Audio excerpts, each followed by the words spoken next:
This transfer has turned Baylor basketball's offseason from tough to almost unbearable.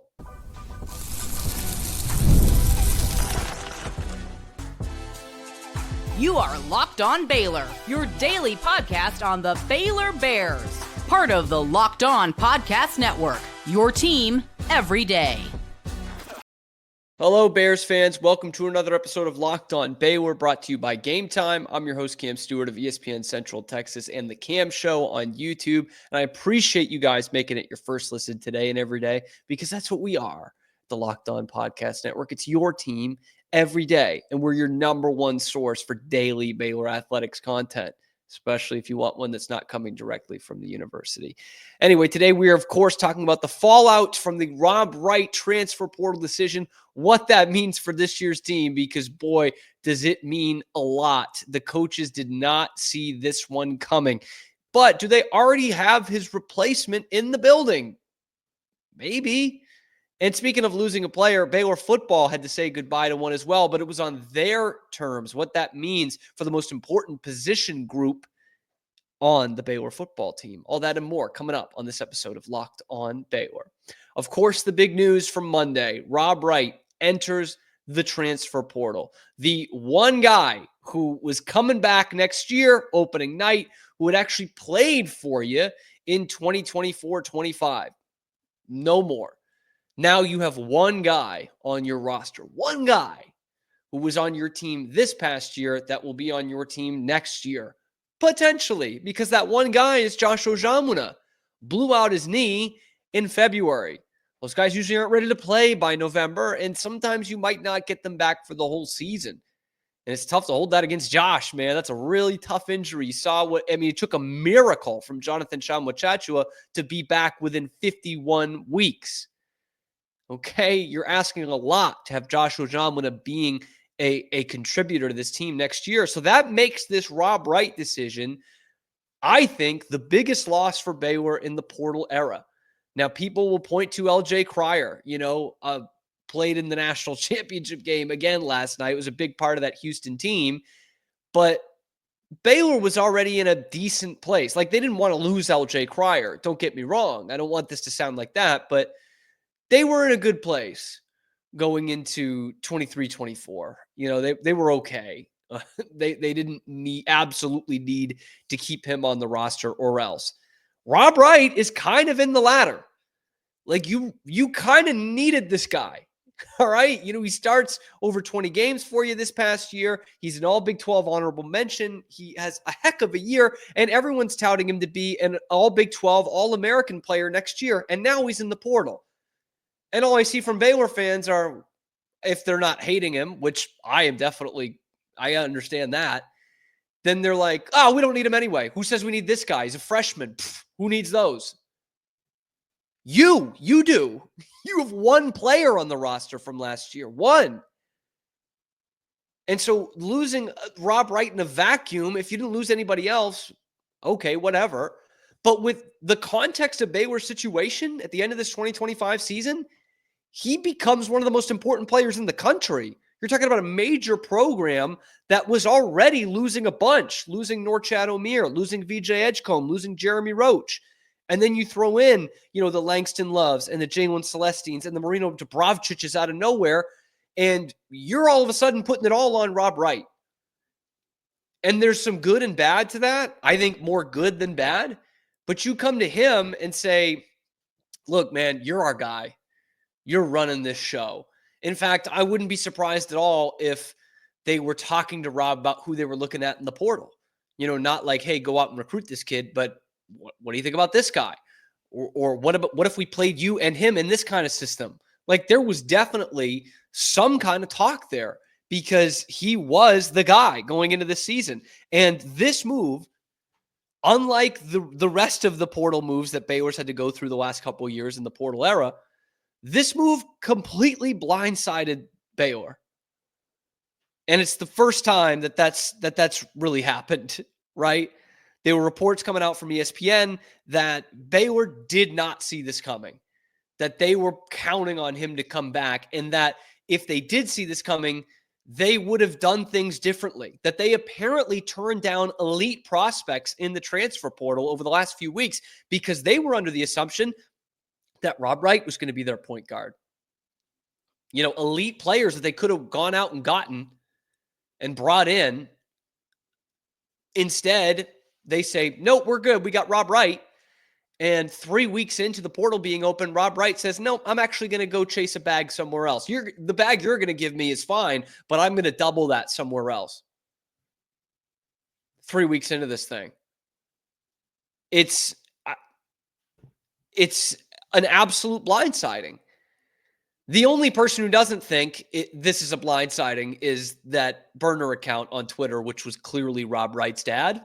That we all kind of picked up on pretty quickly. Shout out to the Baylor burners for picking that up. I don't usually like bringing Twitter topics onto the show because I know a lot of you aren't on Twitter, but there was this guy, a Philly guy, JT Real Muto as his profile picture that was like clearly Rob Wright's relative and probably his dad, defending him on Twitter and saying it's all the staff's fault and this, that, and the other thing. And yeah, it's all Baylor's fault. This seems to not be the case here. Because again, I had heard from people inside that building last week that Rob is staying and he's our guy. He is the dude next year. And by the way, confirmed that today, that as recently as Friday or so, that was the situation. And that over the weekend, out of nowhere, someone comes in and is dropping a big bag of money on his doorstep. And now all of a sudden, Rob Wright's gone. There are two sides to every story, but I know which one sounds more believable to me. And I don't think it's Baylor staff's fault. And maybe it's somewhere, maybe the answer is somewhere in the middle of Rob Wright looking for the money and also saying, I don't want to play for this next year. I don't know what this team's going to be. To which I would say, you knew it was going to be a mess 3 weeks ago. We all could have told you that. The thing that was keeping it from being a mess, our bounty quicker picker-upper, was you. You were going to help save this thing. And here we are. And where he's going, I don't know. Again, I kind of said it on the emergency show yesterday that I think, again, not a report. I don't know this from anybody, but Kentucky seems like an option, a big option for him as someone who needs a point guard, can throw down a lot of money, and he was recruited by Alvin Brooks, who's now at Kentucky. North Carolina really needs a point guard now. Elliot Cadeau is probably going to the NBA draft, and RJ Davis is done. So, they're looking for a point guard. Rob Wright's going to be one of the best point guards in the country next year. It's just how it is. And there are some people who are saying that maybe he doesn't want to play with an entirely new team. So I just remembered this. A lot of people that are saying that on social media, which I understand. Again, that's a cross to bear. You're playing with an entirely new group and you're supposed to be the leader of it. But it didn't seem to be an issue when he went to Montverde. When he reclassified and left his final year at his high school in the Philadelphia area to go to Montverde Academy. Didn't seem to be a problem then. Those were all new players. And he was the point guard. So why would it be a problem a year later? Because the players aren't Cooper Flagg? I guess. So I don't know. I think that's a bit of a hollow excuse. I think the kid really wants the money, and I think he's getting bad advice. That seems to be what Ashley Hodge is saying. Again, Sikkim 365, there's no one more plugged into this program than him, saying he's getting manipulated by someone that's not an agent. That means probably a family member with a burner account on Twitter is chasing bags somewhere else. This is, some sort of Jesus Shuttlesworth situation here. Either way, Rob Wright's not on your team next year. And that's a blow for Baylor. It really is. We're going to talk about how big an issue this might be for the Bears even more in the next segment and whether they've already found his replacement. That's coming up as well. It's coming up next on Locked On Baylor. But first, a word from our sponsor over at Game Time. There's nothing like the energy of a live game. Catching that last-minute MLB showdown like I did last week, opening day, thanks to Game Time, or soaking in the excitement of an NBA matchup. But finding great seats at a great price, that used to be a challenge until I found Game Time. Game Time makes scoring last-minute tickets easier than ever. Prices are actually drop as the event gets closer. That's how I scored some great seats 15 rows back from the visitors' dugout at Wrigley Field on opening day last week. Game Time did that for me, and I didn't break the bank. I didn't have to take out a loan to do that, okay? You could save up to 60% off buying last minute for sports, concerts, comedy, theater, anything that needs a ticket. And their lowest price guarantee means I never worry about overpaying. So take the guesswork out of buying tickets with Game Time. Download the Game Time app, create an account, use the code LOCKEDONCollege for $20 off your first purchase. Terms do apply. Again, that's code LOCKEDONCOLLEGE, LOCKEDONCollege for $20 off. Download Game Time today. Last minute tickets, lowest prices guaranteed. I know some of you think I'm dramatic, and I know some of you think I'm being dramatic with this Rob Wright situation, but this is not good, okay? This is not good. And I know there are plenty of optimistic Baylor fans out there that no matter who goes where in the portal or the NBA draft or whatever kind of season they're coming off of, you're going to say, we trust in Scott. We've got Scott Drew. That's all we need. I get that. I love Scott Drew. I trust Scott Drew. But what we're talking about with this situation is not, oh man, we've lost some starters. Scott's going to go get 3 in the portal. He can do that. He could do that blindfolded in his sleep. He can do that. What we're talking about here is replacing an entire team. He hasn't had to deal with this kind of situation in over 20 years. They were doing open tryouts the last time he had to do this. So when you say, like, we trusted Scott Drew, we put our lives in his hands, I get that. But then don't expect them to be a ranked basketball team next year, if that's all you're going off of, okay? Don't expect them to be a tournament team. Don't expect them to be any kind of player in the Big 12 if you're saying, oh, who cares? This is nothing. We've got Scott Drew. Because the last time he had to replace basically an entire team, they went 8-21. They won 3 games in the conference. That's what you have to go off of when Scott Drew has to replace an entire team. Because to be honest, no shade on Scott at all. This is about as tough a situation you can put a coach into. Now, obviously, that's not apples to apples from 2003. There's no murder scandal. There's no NCAA violations. There's probably no open tryouts. But if you're looking at purely a roster standpoint, this is not dealing with 3 starters that are going into the portal and you got to find 3 and some depth guys on the bench. This is not that. This is getting an entirely new team. And I used the example in yesterday's show. John Calipari did it this year. He got to the Sweet 16. But that was replacing a whole roster with the best team money can buy. Literally, FU Walmart money to throw onto the roster and get the very best players out of the portal. And still, they almost didn't make the tournament. They still lost their first 5 SEC games. And if there wasn't so much reverence for that conference, they might not have made it in. So you can say I'm being dire. You could say Chicken Little. You could say whatever you want. But that does not make this situation easier. It doesn't. And if you're okay with just being an okay basketball team and you know, have a nice arena and you go to the games on the weekends, then that's fine. But if you're looking for a team that can live up to the championship billing it earned in 2021, they're not going to be anywhere close to that this year with how much is in front of them. It's going to take a miracle. Scott Drew has worked miracles before, but it took 7-8 years to get to that Elite 8. A miraculous job, but that's not a fix for 1 year. I almost give him a mulligan here. Like it would take something supernatural for Scott Drew to have a good competitive, I'm talking competitive ranked basketball team next year with the hands that he's been dealt this year. So I trust in Scott Drew as well. But that's totally different from reacting to this situation and saying, this is not good.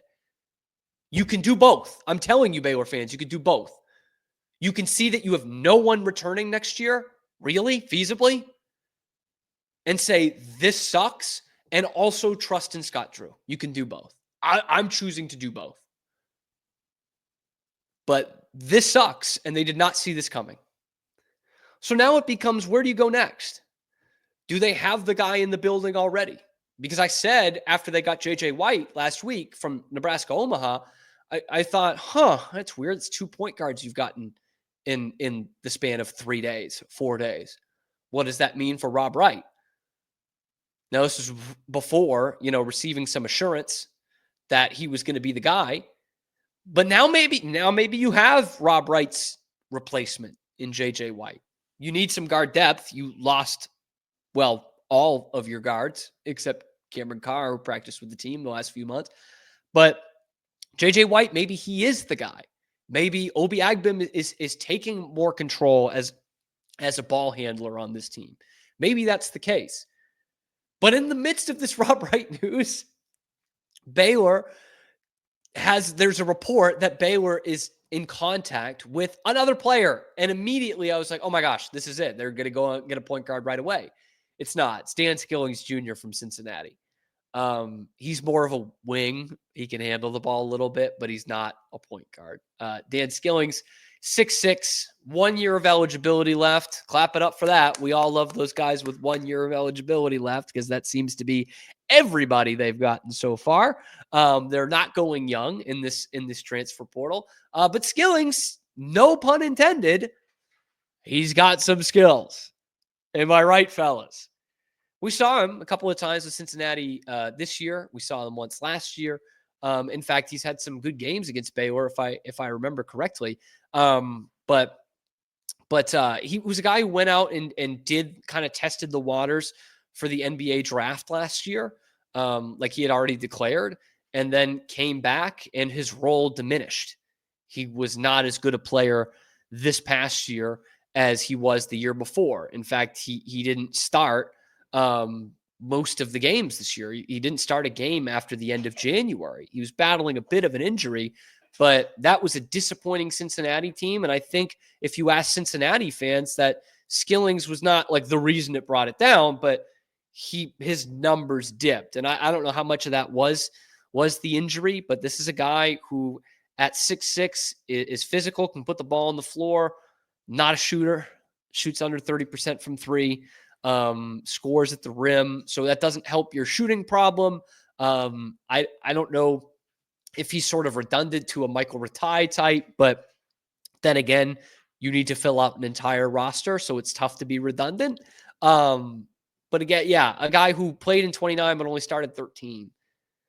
And he had less minutes per game this year. He had less of a role. His 3-point shooting went up, but clearly not by that much. He shoots only 60% from the line, and he didn't even average 10 points a game last year. So that might be the most immediate Baylor answer. But you look at a kid like J.J. White, who we did a report on last week when he committed. Is he ready to step in and be the guy, the driver at a Power 4 team? He did make the tournament this past year. That's something. Omaha does not make the tournament very much. They're more known for hosting a different sports tournament. They're not exactly like a shoe-in for March Madness every year. But he got them there. And he's a little fast and loose with the ball, but he finishes a lot like Rob Wright does.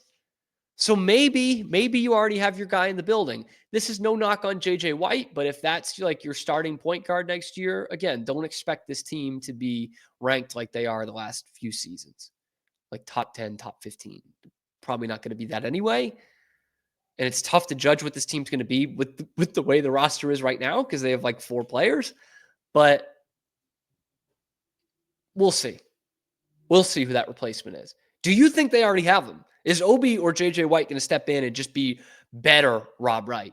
Let me know in the comment section below, or tweet at us if you're listening wherever you get your podcast. You can tweet at us at Locked On Baylor. And I implore you to like the video, subscribe to the channel. Only about half of you that are watching are actually subscribed. So do that. We're your number one source for Baylor sports news and everything going on in the transfer portal. Check out our other videos on the channel if you're on YouTube, and find your nonstop, your number one best stop for Baylor sports information every weekday, wherever you get your podcasts and on YouTube.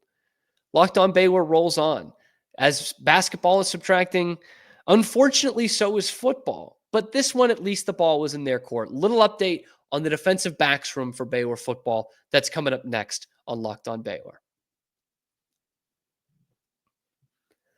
Talked about it a lot on yesterday's show. I'm putting the defensive backs in the same position group. I'm grouping together cornerbacks and safeties, if that's okay with you guys. If you'll allow me to, I would love to just group those guys together, because that's the biggest, I think, positional group that Baylor needs to focus on in the spring practice window, in the spring portal window, and of course leading up till August 29th when they take on Auburn. That's what you've got to be looking at, is that defensive backs group. If they can make a big leap, then so can Baylor. And a big leap for this team would be something really special, okay? Because they were pretty solid last year. But record-wise, if you can make a big leap, then you're talking about a special kind of season. Well, Baylor did have to make a move on Monday. It was announced through SicUp 365. Grayson Grundhafer, I believe, had it first. That redshirt freshman safety Josh Lair is just no longer part of the program, a.k.a. he was kicked off the team. Or if it was a player's decision, they would have announced that he was going into the portal once the portal opens. But he is no longer a part of the team. Lair was a guy who was a 4-star prospect 2 years ago.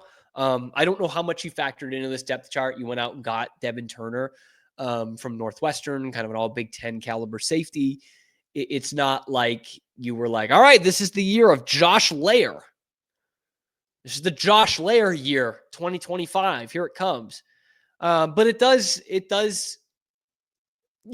for lack of a better term, I guess, trim a bit of fat in the defensive back room. You're just, with a position group that you need to put that much priority into, you never like losing a guy. Now, it's good that it happens before the spring transfer portal window opens.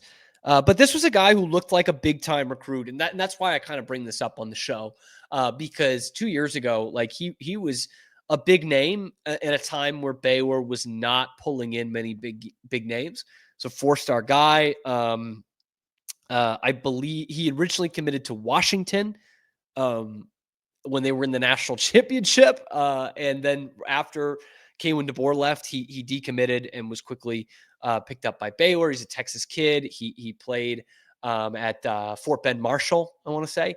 And so I just remember, he had offers from just about everywhere in the country, 4-star guy, big hitter and all this. And he was going to the national finalist, the national runner-ups, if you will, runners-up, the Washington Huskies, and then flipped to Baylor. And that at the time looked like a big flip. Dave Aranda was not having great traction on the recruiting trail.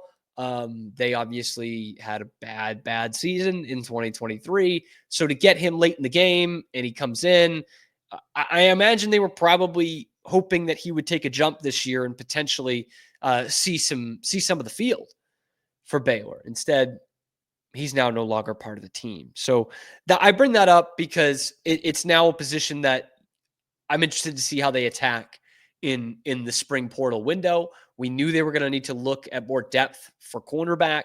Calvin Simpson-Hunt was a good pickup, but you need a little bit more in terms of bodies.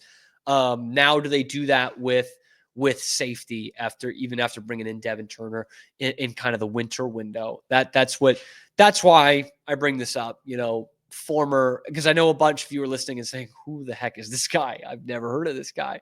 Not a huge loss because we haven't seen him on the field, but was a guy who was a big time promising recruit who you flipped basically. And now that's a position group that gets even thinner that you'll probably need to attack when that spring portal window opens. But let me know what you guys think. What positions do they need to attack, the Baylor football team, in the next portal window? How are you feeling about Baylor basketball? Is the sky falling for you? Is everything going to be just dandy and okay? Or are you like me and you're somewhere in between? Let me know what you think in the comment section below or tweet at us at Locked On Baylor. Appreciate you guys making this your first listen today and every day. And it's you guys, this great community on here, that has made this the number one source for Baylor sports news every weekday on YouTube and wherever you get your podcast. So get those comments in. Be sure to like the video, subscribe to the channel, ring that notification bell to get notified every time we're going live. I want to thank you guys again for making it your first listen today and every day. We're going to get some updates on this court ruling, House versus NCAA. We thought we were going to have that today, so we're pushing that back a little bit. We'll see how that factors into this week. We'll also have some portal talk, and we will have Sydney Wicker as well. So stay tuned all week long on your favorite show, Locked On Baylor.